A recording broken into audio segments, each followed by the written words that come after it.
So, and before we bring Joe, like hiring a matchmaker and a dating coach can seem pretty taboo by some, right? And so I know that I've heard many people saying that you should be able to find love organically, but and that you should, just meet someone by chance one day. And yeah, that could happen. But I'm really a firm believer in going after what you want, okay, and not sitting around waiting for it. That's just not me. And so for those of you watching at home, leave me a comment. Be totally honest and tell me if you think that your vegan boyfriend or girlfriend is just going to randomly show up on your door one day, okay? Be honest. All right, so it's time to meet our vegan bachelors and bachelorettes. And first up is Joe, and like Nadia mentioned, he was part of the Blind Love Experiment, which is a show that I did back in May, right at the beginning of the pandemic. And so some of you may recognize him. So here is Joe, and Joe, you can unmute yourself. And so, Joe connected with some great women on the show. Unfortunately, things didn't work out, but that's okay. Here he is today, again, putting his heart on the line, being super brave, and trying it again because he knows that this is what it's all about, right? And this guy is is so freaking amazing. He's literally up for like anything that I ask him to do. He's super open-minded, and again, because of that, he is greatly increasing his chances at finding love. Okay. So Joe, as I mentioned earlier, there is a stigma around reaching out and asking for help when you need it. But you were humble enough to reach out to me and give this whole matchmaking thing a try. And so I'd love for you to share a bit more about what your thought process was and why it was important to work with me. You can hear me, right? Yes. Okay. It was probably several factors. The biggest one was you start to feel older every year. So it's one of those desperation things. It's like things aren't quite working the way I would intend, or they aren't, the outcome isn't reaching a point that I found desirable, right? So if I haven't met the person I want to end up with, or I haven't been lucky in love, usually you want to make a big change, right? So what's one of the things I hadn't tried? Something like this. So it was just a drastic redirection or change of course to try to reach a new destination. Was the main reason for sure. That's awesome. And I'm curious, have any of your habits around love changed since we started working together?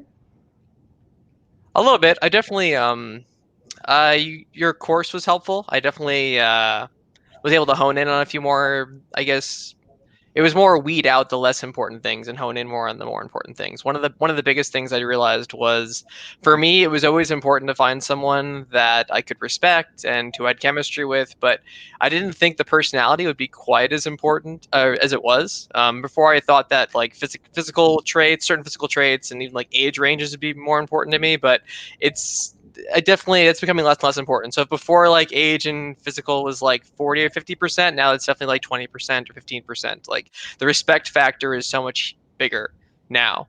Maybe that's more of like all of the COVID safe online dating. Once you start to separate some of that physical pressure and that physical chemistry, and you only have the personality to kind of dwell on, maybe that makes it so much more obvious. And in the end, long term, that's so much more important because you can get used to certain things, but you can't get used to someone that you can't respect. So long term, it definitely shoved that much more priority for me.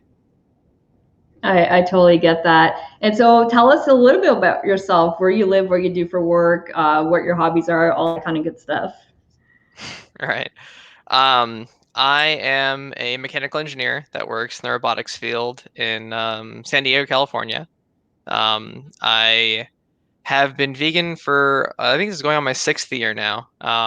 I generally my free time is a combination of stuff, anything competitive. So it's games with friends, it's physical stuff. So I do a lot of martial arts and any kind of like very aggressive hiking is what I would call it, I guess. I love playing volleyball and other things, anything that can be competitive with, because I love losing and beating people. It's so much fun when someone kicks your ass at something or you beat somebody at something. It's just great. It's like the best way to spend time with my friends for me. So.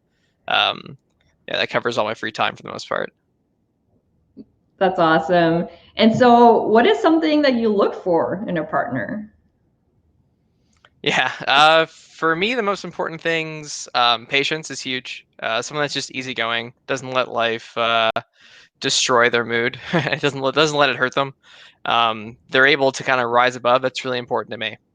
Along that same line, someone who takes responsibility for themselves, the situation, and like they focus on solutions. Like it's cool to complain and have issues, but you can't have this perspective that like life is happening to you and everything is luck and you're just screwed and there's nothing you can do about it. Like that helplessness is like the biggest turnoff for me in life. Like I love people that are always looking to rise above and they're always full of ideas how they're going to like fix things and try to make things better. In the end, like you have to settle. You can't make life do exactly what you want it to do, right? Life's going to do what it wants to do, but I definitely prefer that like solution centric mindset. So that patience and all that rolled into one person is like definitely my ideal kind of person.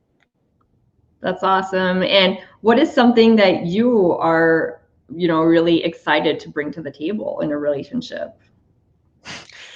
So my biggest strength I would say is finding ways to bring in new challenges or bring in set new objectives. Like for me, it's always find something new that I haven't been doing, like cooking or some new skill I haven't learned yet, and just jumping into it. I love doing it with people. I love struggling together, being humbled by it. So just setting goals and trying to hit it, and finding ways to hit it, and doing research and just failing. Those are those are the kind of things I love. I love to fail with people. I love it. It's so much fun. And so Kirsten is asking why you chose a vegan lifestyle. Um, it kind of chose me. A combination of reasons. One was nutritionally. I'd always heard about the benefits, and I'd always followed. I always try to follow app science. And if you avoid a lot of propaganda, you kind of get driven down a certain hole nutritionally. So I got driven that way by all your big ones like Ornish and Dr. Greger and all the big names for health science. But mainly it was because my body would always destroy me whenever I was eating animal products, and it was successive from like when in my early 20s all the way until I eventually went vegan. Like I was just cutting out all these animal products, and I was like 5 years down the line. I'm like, wait, I'm almost vegan now. Because like it was like, oh no more dairy, oh now no more pork, now no more cheese, just because it was making me sick. Like I could feel my body telling me, no, this is not working out. Like this is food poisoning essentially. So I kind of got driven there. Nice. And so here's a fun question, and all the bachelors and bachelorettes are going to be answering this question. And I want everyone watching to also leave a comment and tell us what's been the craziest date you've ever been on, good or bad. One of my I have had mostly tame dates, but the craziest one was it was one of the times where the girl came up with what she wanted to do for the date. Usually the guys, more often than not, early on, guys come up with the ideas. We're supposed to be like the forward ones more often than not. But her idea was let's go for a run. I was like, all right, yeah, let's go for a run. It's still I was living in South Florida, so like going for a beach run or going out on the beach was really common for dates and that kind of stuff. I didn't know it was going to be like a 14-mile run because she was like training for a marathon and she was doing like weekly half marathons all the time. So we go on this essentially like bigger than a half marathon, and I died like 14 or not 14th, maybe 13th or 12th mile in because I was running a lot, but like that was further than I usually would go, and she just emasculated me. It was great. So just being completely emasculated on like a first date with a girl was hilarious. That was good. Nice. And so yeah, so if anybody else watching has any questions for Joe, feel free to pop them in the chat. And even if you're watching the replay, okay, you can still ask questions. I will still be personally reviewing and replying to all comments, and so will the bachelors and bachelorettes. Okay, so feel free to leave questions. All right, so now we're gonna bring on Nadia. And Nadia, why don't you tell us a bit more about what people can can expect that are potentially thinking that they might be a good match for Joe. Well, Joe is a Virgo, and that is the sign of Mercury. And Mercury is knowledge, and he's got a lot of it. He is a club card, which means that he's a 7 of clubs. It's spiritual knowledge, and it's a lot of manifestation. He's able to dream of a plan that he wants and manifest it, a person that is ideal for him. He's got that knowledge. He's driven. He is focused, and he's aware of how learning through others exemplifies his love and interest in him. So he's so much his card. And I know I've met Joe before and told him about it a little bit. So I don't know, it's been a while, but we have talked a little bit about your card, 7 of Clubs, knowledge-based card as a Virgo. And yeah. So good luck, Joe. Does that sound about right? I'll need it.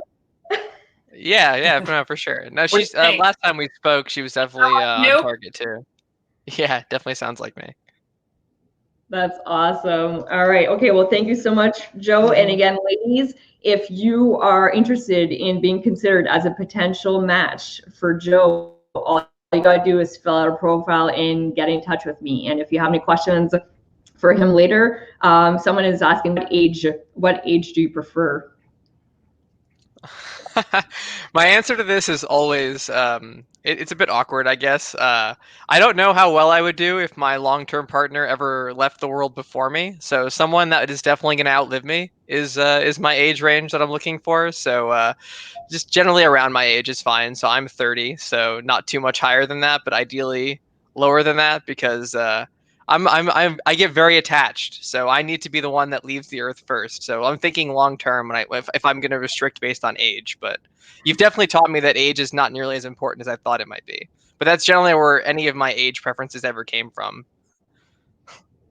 Awesome. All right. Okay. Well, thank you so much, Joe. We will come back to you later.